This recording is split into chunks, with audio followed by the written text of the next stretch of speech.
Mr. de Belin, 27, and Shell Harbour Sharks player Callan Sinclair, 21, were charged in December with aggravated sexual assault after they were allegedly involved in an incident with a 19-year-old woman in Wollongong during a night out on December 9. The men have pleaded not guilty to the charges and will next appear in court.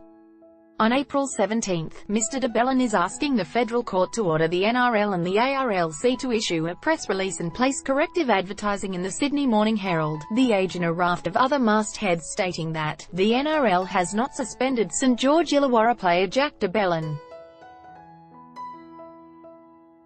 He is available to play for St George Illawarra. He also wants the court to award him damages and costs and make a range of declarations, including that he was not validly suspended or stood down from the sport and that the NRL and the ARLC engaged in misleading or deceptive conduct and unconscionable conduct. Mr. de Belin's lawyers claim a major change to the game's disciplinary policy, announced on February 28 and requiring the automatic suspension of players accused of serious crimes, amounts to an unreasonable restraint of trade and is a threatened suspension, rather than a suspension that has taken effect. He is seeking an order permanently restraining the NRL and ARLC from inserting the new rule into the NRL Rules, or NRL Code of Conduct.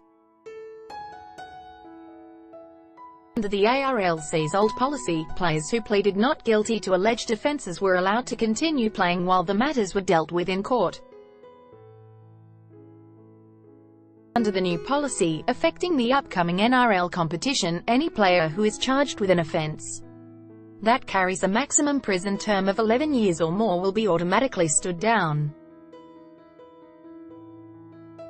NRL Chief Executive Todd Greenberg also has discretionary powers to stand down players charged with offences involving the assault of women or children. Players will be allowed to continue to train with their teams and remain on full pay.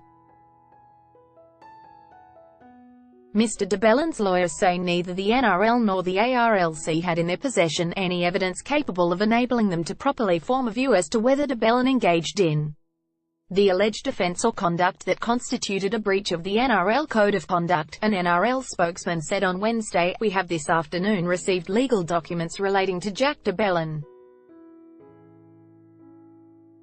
We are currently reviewing those documents. The parties will appear before Justice Stephen Rez for a preliminary hearing on Thursday."